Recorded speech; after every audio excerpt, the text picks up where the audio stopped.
ధనుస్సు రాశి. ఈ ధనుస్సు రాశి వాళ్ళకి 2024 అక్టోబర్ మాసంలో ఏ గ్రహాలు యోగిస్తున్నారు అని తెలుసుకున్నట్లయితే పూర్తిగా ఇక్కడ ఏ గ్రహము యోగించట్లేదండి. మిశ్ర ఫలితాలు ఏ గ్రహాలు ఇస్తున్నారు అని తెలుసుకున్నట్లయితే మిశ్ర ఫలితాలు అంటే ఈ మాసమంతా కూడా ఏ గ్రహము కూడా ఒకే రాశిలో ఉండట్లేదు.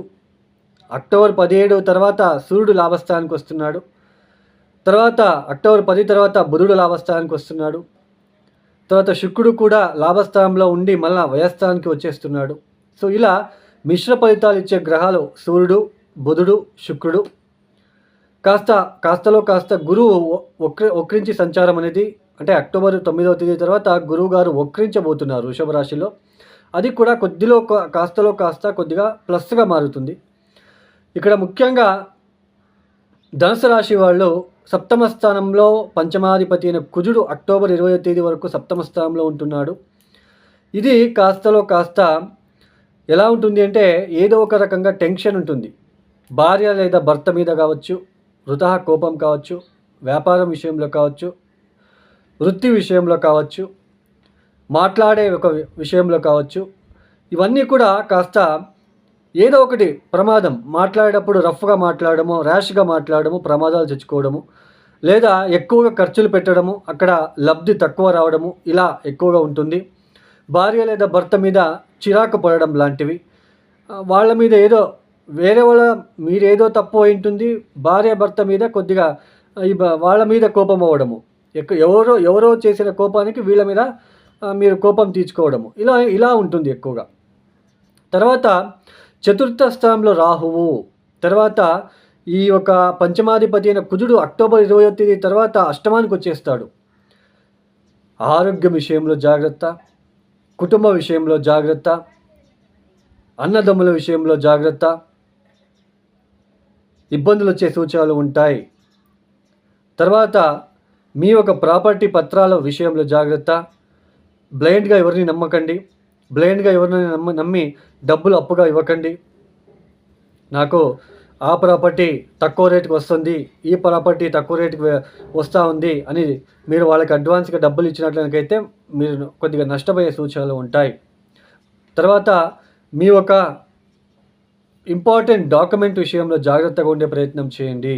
మాట్లాడేటప్పుడు జాగ్రత్తగా ఉండే ప్రయత్నం చేయండి. అప్పులు ఇచ్చుకోవడము, అప్పులు తీసుకోవడము, ఇలాంటి విషయంలో జాగ్రత్తగా ఉండండి.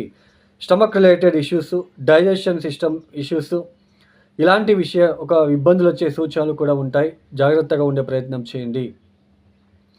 తర్వాత ఇక్కడ ఉద్యోగం విషయంలో ఎక్కువ స్ట్రెస్ అనేది ఏర్పడుతూ ఉంటుంది. తర్వాత తల్లి తండ్రి ఆరోగ్యం విషయంలో కొద్దిగా ఇబ్బందులు వచ్చే సూచనలు కూడా కనిపిస్తూ ఉంటుంది. తర్వాత ముఖ్యంగా ఎక్కడో ఒక చోటు భయం అనేది ఏర్పడుతూ ఉంటుంది. భయం ఎక్కువగా ఉంటుంది. ఏదో తెలియని దిగ్భ్రాంతి ఏర్పడుతూ ఉంటుంది. ఎక్కడ వెళ్ళినా ఎటు చూసినా ఒక భయంలాగే కనిపిస్తూ ఉంటుంది అనే ఒక థాట్ అనేది వస్తూ ఉంటుంది. సో ఇలా ఎన్ని ఉన్నప్పటికీ కాస్తలో కాస్త గురువు గారు వక్రించడము, నవమాధిపతి అయిన సూర్యుడు లాభస్థానంలో ఆయన నీచపడినప్పటికీ లాభస్థానం సంచారం కాబట్టి కాస్తలో కాస్త మీకు ఇబ్బందులు రాకుండా ఏదో ఒక పూర్వపుణ్యం అనేది మిమ్మల్ని మీరు చేసిన మంచి ఇప్పుడు ఈ సమయంలో కాస్తలో కాస్త మీకు దాన్ని సేవ్ చేస్తుందని తెలుసుకోవచ్చు. అయితే కుజుడు అష్టమ స్థాన సంచారం, నీచ స్థానంలో సంచారము అంత మంచిది కాదు. చాలా జాగ్రత్తగా ఉండండి.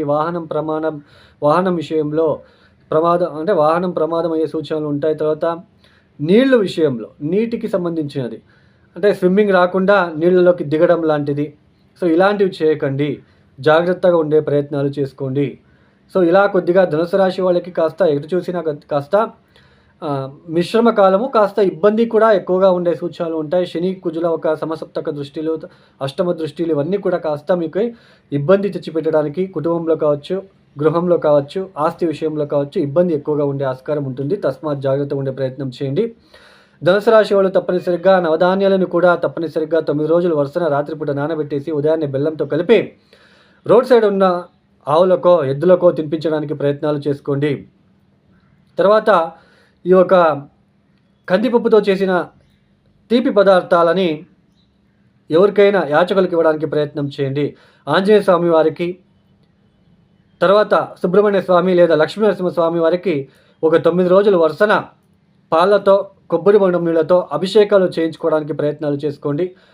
కాళికా అమ్మవారికి ఎరుపు రంగుల పూలని సమర్పించుకోవడానికి ప్రయత్నాలు చేసుకోండి. చూడండి, అందరూ కూడా రాశి ఫలితాలు అనే వెళ్తున్నారు తప్ప యాక్చువల్లీ ఇక్కడ ఏంటి అంటే ముఖ్యంగా లగ్న కుండలి చాలా ఇంపార్టెంట్ అండి. రాశి ఫలితాలు అనేవి చంద్రాత్ మనం చూసుకుంటాం. ఇది గోచారంలో గ్రహాలు అనేది ట్రాన్సిషన్ అవుతూ ఉంటుంది. ఒక ఇంటి నుంచి అంటే ఒక రాశి నుంచి ఇంకొక రాశికి మారుతూ ఉంటారు. ఇలా మారేటప్పుడు ఈ మాస ఫలితాలు మనం చూసుకుంటాము. సో అన్ని గ్రహాలని మనం ఒక క్యాలిక్యులేట్ చేసుకొని సో ఎలాంటి ఫలితాలు వస్తాయని చెప్పుకుంటాం. అంటే గోచరంలో ఉంటున్న ఇది అంటే మెయిన్ లగ్న ఫలితాలు లగ్నం నుంచి చూసుకున్నట్లయితే ఇప్పుడు ఫర్ ఎగ్జాంపుల్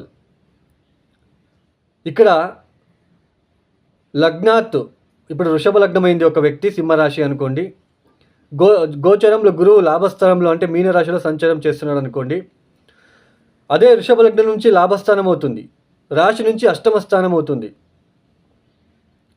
అంటే ఇక్కడ మనము ఇలా చూసుకునేటప్పుడు దశాభుక్తి చూసుకోండి. అట్లే దశాభుక్తి ఏది జరుగుతుంది, దశాభుక్తి కనుక ఫెయిల్ అయ్యి ఉన్నట్లు కనుకైతే లగ్నాత్తు లాభస్థానంలో గురువు ఉన్నాడు కాబట్టి ఆకస్మికంగా లబ్ధి వస్తుంది అని మనం తెలుసుకోవచ్చు.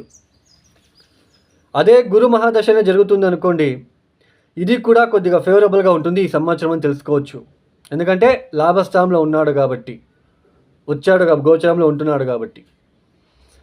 అంటే లగ్న ఫలితాలు మనం తెలుసుకోవాలి తప్ప రాశి ఫలితాలు పూర్తిగా రాశి ఫలితాలనే మనము కౌంట్ చేసుకుంటూ వెళ్ళరాదండి. అందరూ కూడా ఈ నక్షత్రము ఈ రాశి వాళ్ళు ఇలాంటి రాశి వాళ్ళు పెళ్లి చేసుకోరాదు, ఇలాంటి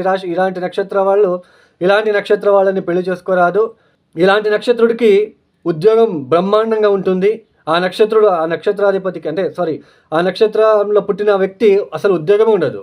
ఇక్కడ చూస్తే ఈ నక్షత్రాలు పుట్టిన వాళ్ళు పెద్దగా ఉద్యోగంలో రాణిస్తారని ఉంటుంది. బట్ ఇక్కడ ఎందుకు లగ్నాత్ దశమస్థానాధిపతి గనక బలహీనపడి ఉంటే అది ఏ రాశి అయినా ఏ నక్షత్రమైనా వాడు ఉద్యోగంలో ఇబ్బంది పడక తప్పదు.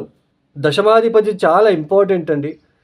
ఇవన్నీ తెలుసుకోకుండా చాలామంది మీరు రాశి నక్షత్రం అని చెప్పుకుంటూ వాళ్ళు వెళ్ళడము, మీరు వినడము. సో ఇదే అండి, నేను ఇక్కడ ఏది తప్పు చెప్పట్లేదు, బట్ రియల్ ఫ్యాక్ట్ ఇది. మనం లగ్నాత్ తీసుకుంటేనే మనకి ఫలితాలు అనేది సులభంగా గోచరిస్తాయి. ఇప్పుడు మగా నక్షత్ర జాతకుడికి ఉద్యోగంలో ఇబ్బందులే ఉండవు, పైకి ఎదిగిపోతాడు అని ఉంటుంది. దాంట్లో అలాగే ఉంది, లేదు అనట్లేదు. లగ్నాత్ దశమాధిపతి ఫెయిల్ అయింటే ఉద్యోగమే సరిగ్గా చేయలేడు. సో ఇది మనం అర్థం చేసుకోవాలి. అప్పుడు ఏమనుకుంటాడు ఆ వ్యక్తి, మగ నక్షత్రం వాడు పైకి పోతాడని చెప్పాడు, ఇక్కడ చూస్తే నాకు ఉద్యోగం లేదు, అయితే జ్యోతిషం అబద్ధము. సో ఇలా చాలామంది ఎందుకు ఇక్కడ అయిపోతుంది అంటే రాశి ఫలితాలు ఈ నక్షత్రం వాడు ఎదుగుతాడు, ఈ నక్షత్రం వాళ్ళు సినిమా ఫీల్డ్లో ఎదుగుతాడు. అసలు సినిమా ఫీల్డ్లో ఎదగాలంటే మీకు జాతకం ముఖ్యం. జాతకంలో ఉంటున్న గ్రహస్థితి, శుక్రుడు ఎక్కడున్నాడు, రాహు ఎక్కడున్నాడు, నవమాధిపతి ఎక్కడున్నాడు, దశమాధిపతి ఎక్కడున్నాడు, ఇవి ఇంపార్టెంట్ ఇవి. సో ఇలా మనము ఓన్లీ రాశి ఫలితాలు, ఓన్లీ నక్షత్ర ఫలితాలు కాకుండా ఇవన్నీ పక్కన పెట్టేసి లగ్నాత్ చూసుకోండి. తెలియని వాళ్ళకి తెలిసేలా చేయడమే నా ఒక ఇంటెన్షన్. ఇక్కడ ఏది నెగిటివ్గా చెప్పట్లేదు, ఉన్న ఫ్యాక్ట్ మాత్రమే చెప్తున్నాను.